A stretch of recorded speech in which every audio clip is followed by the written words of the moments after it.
ዛሬ አላህ ሱብሓነሁ ወተዓላ ፈቃዱ ከሆነ ላወሳችሁ ወደው ነብዩ አለይሂ ሰላቱ ወሰላም አደራ ካሉበት መልእክት አንደኛው ይሆናል። እሱም ምንድነው ከተባለ ወንዶች ከቁርጭምጭሚት በታች ልብስን አስረዝሞ መልበስን ይመለከታል።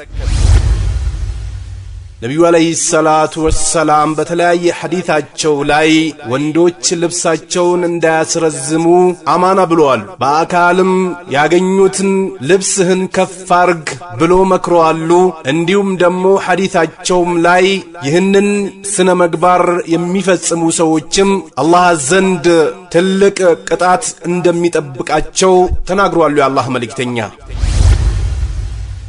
ዛሬ የተለያዩ አመለካከቶችና የተለያዩ አቅልን ሊቀይሩ የሚችሉ ፍክራዎች ውስጣችን ገብቶ ከነብዩ አለይሂ ሰላቱ ወሰላም ምክር የሰው ልጆችን ምክር የሰው ልጆች ቢያስቀድሙ ከነብዩ አለይሂ ሰላቱ ወሰላም ምክር ስሜታቸውን ቢያስቀድሙ ከነብዩ አለይሂ ሰላቱ ወሰላም ምክር የበታች ተደርጌ ታያለው የሚልን ቢያስቀድሙ ልብሴን ከፋርጌ ከለበስኩኝ የተለያየ ስም ይሰጠኛል ብሎ የነብዩን አለይሂ ሰላቱ ወሰላም ንግግር በተለያዩ ሲስተሞችና ዘዴዎች አላህ ካዘነላቸው ውጭ ያሉ ሰዎች ባይቀበሉም ነብዩ አለይሂ ሰላቱ ወሰላም ግን ምን ይላሉ?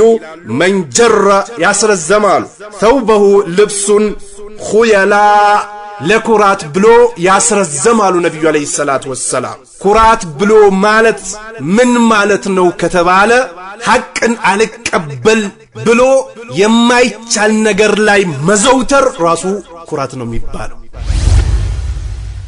የተከለከለን ነገር እየተገበሩና እየፈጸሙ ኩራት አይደለም የሚሉ ሰዎች አሉ። ይህን ግንዛቤ ከየት እንዳመጡት አይታወቅም። ኩራት ብሎ ማለት ራሱ ነብዩ አለይሂ ሰላቱ ወሰላም የመከሩበትን ምክር ያለ መቀበል በራሱ ኩራት ነው።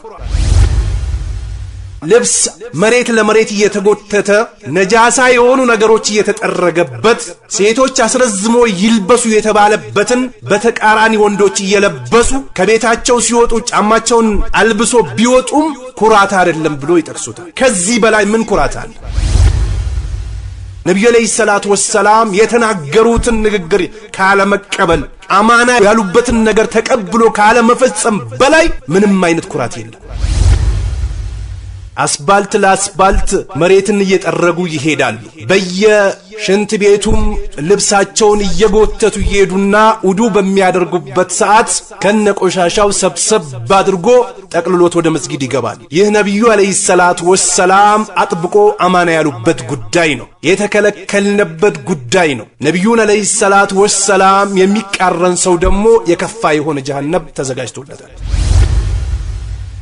ዛሬ የአላህ ጠላቶች የሚተገብሩትን ትግበራ እየተገበሩ የአቡበክርን ባህሪ ለመውረስ የሚፈልጉ ሰዎች አሉ። የአይሁድና የነሳራን ሱና እየተከተሉ አቡበክርን መምሰል የሚፈልጉ ሰዎች አሉ። ከላ የነብዩን አለይሂ ሰላቱ ወሰላም ሱና ጥሎ አቡበክርን ለመሆን መሞከርና ማሰብ የማያውቁ የማይረዱ ሰዎች ተግባር ነው እንጂ አቡበክርማ ያ ነብይላህ አላቸው ልብሴ እኮ ይወርድብኛል እየጠበቅኩት ቢሆን እንጂ አላቸው ለነብዩ አለይሂ ሰላቱ ወሰላም። ዛሬ እኮ ወንዶች ከቤታቸውም ሲወጡ በጫማቸው ልክ ዘርግቶት ይወጣሉ። ልብስ ሲገዙም ጫማቸውን ደርሶ ጫማቸውን ማይሸፍንላቸው ከሆነ አይገዙትም። ይህንን እያደረጉ የአቡበክርን ረዲየላሁ ዐንሁ ሐዲስ ሁጃ ለማቅረብ የሚሞክሩ አሉ።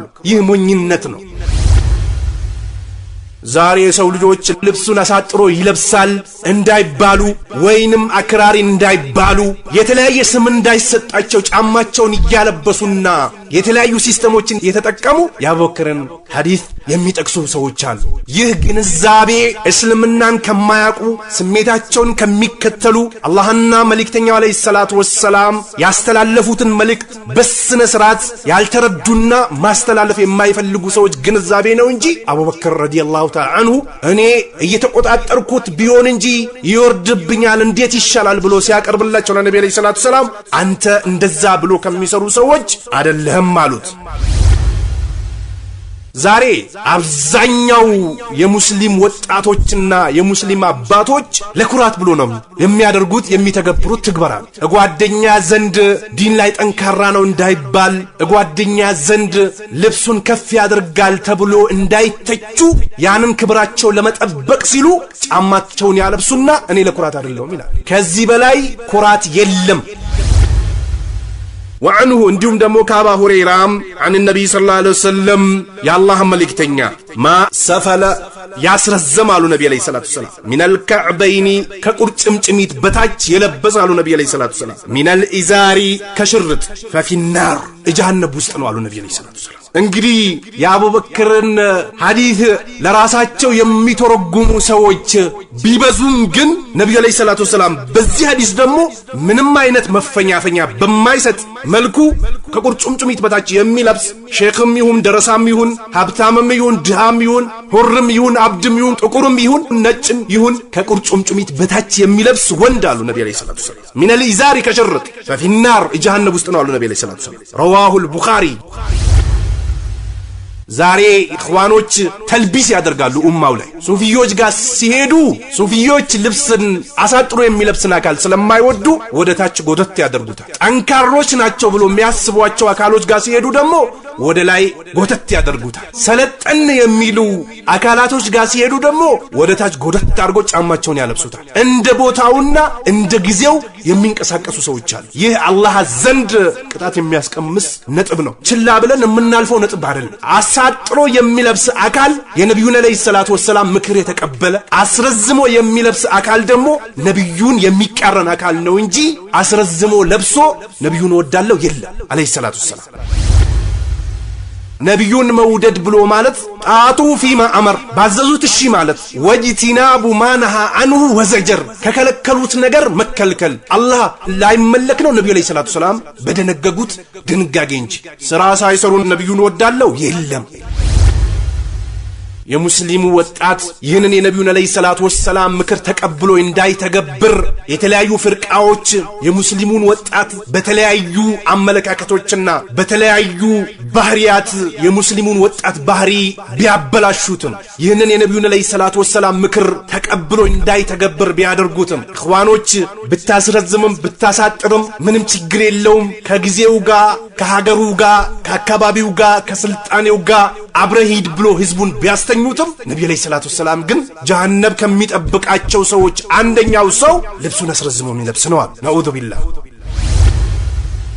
وفي إزاري استرخاء بشرط زك يمالت نجر نبر إلال فقال يا عبد الله أنت عبد الله قالوا النبي عليه الصلاة والسلام ارفع إزارك شرط انكفر قالوا ينيام تزاز ليون يميقبا ويهنو مكلسلس يسول جوج وانجلن سيفسمو آيتو الزم مالت غيرا يعلى منور ممساسل مدن عبر ياسفل ازينو النبي عليه الصلاة والسلام عصر الزمو سيملكتوت يا عبد الله ارفع إزارك شرط انكفر قالوا يا الله ملك تنيا صلوات الله وسلامه عليه